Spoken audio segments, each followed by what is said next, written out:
एक ब्राह्मण रहते, कर्मकांडी ब्राह्मण, काशी की बात। सब कुछ भगवान की कृपा से भोजन भजन चल रहा, एक ही कमी, संतान नहीं। क्या किया जाए? भगवान शंकर की प्रार्थना की, तपस्या की, भगवान शंकर प्रकट भये। मांगो क्या चाहते हो? ब्राह्मण देवता मुस्कुराकर बोले, सरकार और तो सब आपकी कृपा है, संतान नहीं है, बेटा चाहिए बेटा। शंकर जी बोले, पुत्र चाहते हो, कुपुत्र चाहते हो या सुपुत्र? तो ब्राह्मण हंस करके बोले, अंतर बताओ।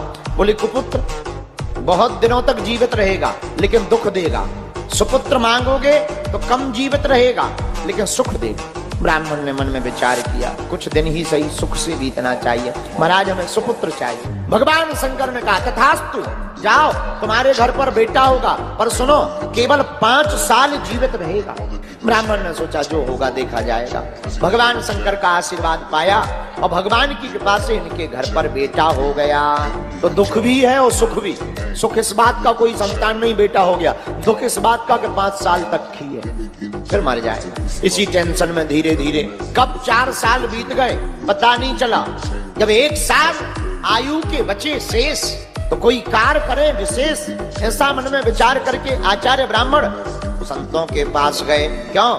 हर समस्या का समाधान संतों के पास होता है। संतों के पास गए, महाराज बेटा है, दिया हुआ वरदानी है, लेकिन एक ही दिक्कत है, 5 साल की आयु है और 4 साल हो गए, 1 साल बचे हैं, कोई उपाय बताओ जिससे आयु बढ़ जाए। महात्माओं ने कहा, भाई एक ही उपाय, कोई सिद्धिप्रद महात्मा अगर आशीर्वाद दे दे तो आयु बढ़ सकती। महाराज वो कहाँ मिलेंगे? अब वो ढूंढने से तो मिलते नहीं, वो तो पता नहीं किस भेष में रहेंगे, महात्माओं की पहचान थोड़ी है। तो संतों ने कहा, एक काम करो, जो मिले उसी को प्रणाम कराओ। फिर क्या? बालक, छोटा सा 4 साल का बालक, सिखा है, मस्तक पर तिलक लगाए, धोती पहने, बड़ा प्यारा सा बालक, चंद्रकला की भांति बड़ा बड़ा हुआ। 4 साल व्यतीत हो गए, 1 साल जैसे ही बचे तो दिन पे दिन ब्राह्मण के ऊपर कष्ट बीतने लगा, चिंता बढ़ने लगी। और ब्राह्मण देवता ने हाथ पकड़ा और तीर्थाटन के लिए ले आए बाहर, तीर्थों में घूमने लगे। अब जो महात्मा देखे सोई बालक दंडवत लेट जाए, प्रणाम करे, छोटा सा बालक दंडवत प्रणाम करवे, सोई महात्मा आशीर्वाद दे दें, जय हो। इतना प्रणाम किया, साल बीत गई, प्रणाम करते करते आयु के 4 दिन शेष बचे। अब तो बालक का पिता और चिंता में, 4 दिन का मेहमान है बालक, बार बार लाड़ दुलार करें, गंगा जी के किनारे झोपड़ी बनाकर रहते, अब कोई दिखे सो प्रणाम करो प्रणाम। 4 दिन की जगह 3 दिन बचे। जब 3 दिन शेष बचे तो सप्त ऋषि वहां से निकले।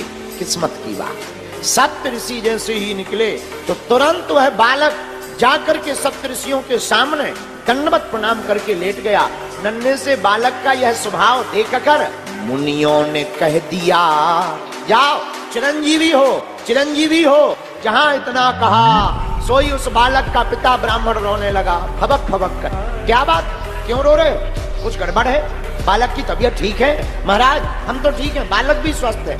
आपने वचन दे दिया कि जाओ चिरंजीवी हो, पर ये बालक ज्यादा दिन का मेहमान नहीं है, 3 दिन का मेहमान है। हमें कैसे पता?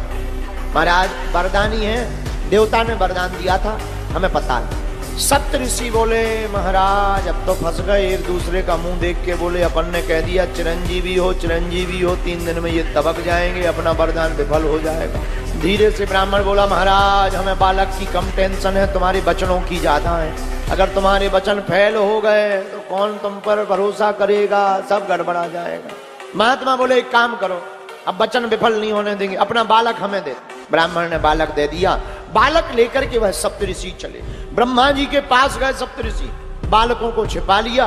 सप्तऋषियों ने पहले ब्रह्मा जी को प्रणाम किया, सप्तऋषियों ने सीताराम कहा, आशीर्वाद दिया और बालक का तुरंत हाथ पकड़ करके आगे कर दिया। और जैसे ही बालक ने प्रणाम किया तो ब्रह्मा जी भी बोले उठे, बड़ा प्यारा बालक है, चिरंजीव हो जा।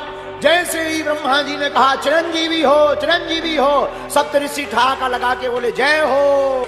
ब्रह्मा जी बोले, इतने खुश क्यों हो? इस बालक को हमने चिरंजीवी का आशीर्वाद दे दिया, इतने प्रसन्न क्यों हो? बोले, महाराज इसकी आयु के दिन 2 दिन शेष रहे, 2 दिन का ही मेहमान है। हम भी आशीर्वाद दे गए थे चिरंजीवी हो, हम फंस गए, हम तुम्हारे पास ले आए, अब तुमने भी कह दिया चिरंजीव। अब तुम्हारी बात अगर मिथ्या होगी तो हमारी भी हो जाएगी, लोग हमसे पूछेंगे तो हम बता देंगे ब्रह्मा जी फेल हो गए, तो हम कहाँ? ब्रह्मा जी बोले, ये तो हम पे आफत पड़ गई। अब सप्तऋषि बोले आप अपनी बलाएं निकालो, कोई उपाय निकालो। क्या उपाय है? ब्रह्मा जी बोले अब इस बालक को बचाने का एक ही उपाय है। क्या? भगवान शंकर वही इसके भाग्य के लिखे को मिटा सकते हैं। सप्तऋषि बोले अब चलो। शिवलोक गए, ब्रह्मा जी को देखकर शंकर जी खुश हो गए। ब्रह्मा जी ने प्रणाम किया, सप्तऋषियों ने प्रणाम किया और ब्रह्मा जी ने हाथ पकड़कर बालक को भी सामने दंडवत प्रणाम करने के लिए लिटा दिया। और जैसे ही लिटा दिया, भगवान शंकर ने कहा चिरंजीवी हो, चिरंजीवी हो, चिरंजीवी हो। ब्रह्मा जी बोले जय हो। सप्तऋषि पीछे से बोले और जय हो। शंकर जी बोले मामला क्या है? तो ब्रह्मा जी बोले महाराज जिस बालक को आपने अभी आशीर्वाद दिया चिरंजीवी हो, आयु का 1 दिन शेष है। शंकर जी बोले किसका बालक? शंकर जी ने गौर से देखा, अरे ये तो हमारे ही वरदान का दिया हुआ है। सप्तऋषि बोले फिर तो और मुबारकबाद, आपका बेटा है, आपका ही आशीर्वाद है, फिर तो पकड़ो, अमानत संभालो, छोड़ दो। यानी छोड़ दिया। सप्तऋषि ब्रह्मा जी चले गए। भगवान शंकर ने उपदेश देकर के बालक को उपाय बताया, बिल्वपत्र चढ़ाओ, मंत्र का जाप करो। अब वो बालक 1 दिन आयु के शेष, बिल्वपत्र उठावे, शिवलिंग पर चढ़ा। दिन बीत गया, शाम का समय हुआ और काल रूपी यमराज फंदा लेकर के आ गया। गले में फांसी का फंदा डाला, बालक फड़फड़ाने लगा, पर बिल्वपत्र चढ़ाना नहीं छोड़ा। जब शरीर में पीड़ा ज्यादा बढ़ गई, शिवलिंग से बालक लिपट करके रोने लगा। बालक की तोत्री वाणी सुनकर के भगवान शंकर महादेव से रहा नहीं गया और भगवान शंकर त्रिशूल लेकर के प्रकट हो गए। तो यमराज की ओर त्रिशूल लेकर के दौड़े। क्या है ये? महाराज बालक की आयु पूरी हो गई, हम यमराज हैं, आपका बनाया हुआ नियम है, आप संहार के देवता हैं, आपने नियम बनाया है कि जिसकी आयु पूर्ण हो जाए उसे जीने का अधिकार नहीं है, बालक को जीने का अधिकार नहीं है। 5 साल पूरे हो गए। शंकर जी बोले एक बात बताओ, इसे 5 साल की आयु का आशीर्वाद किसने दिया? यमराज बोला आप ही ने, और आप ही ने दिया इसीलिए तो हम लेने आए। शंकर जी बोले तो हिसाब हमारे हिसाब से होगा कि तुम्हारे हिसाब से होगा? यमराज बोला महाराज हम आपका हिसाब सुनना चाहते हैं, आप अपना हिसाब बता दीजिए, आपका हिसाब क्या है? शंकर जी बोले आयु हमने दी, हिसाब हमारा चलेगा। बोले महाराज हिसाब बताओ।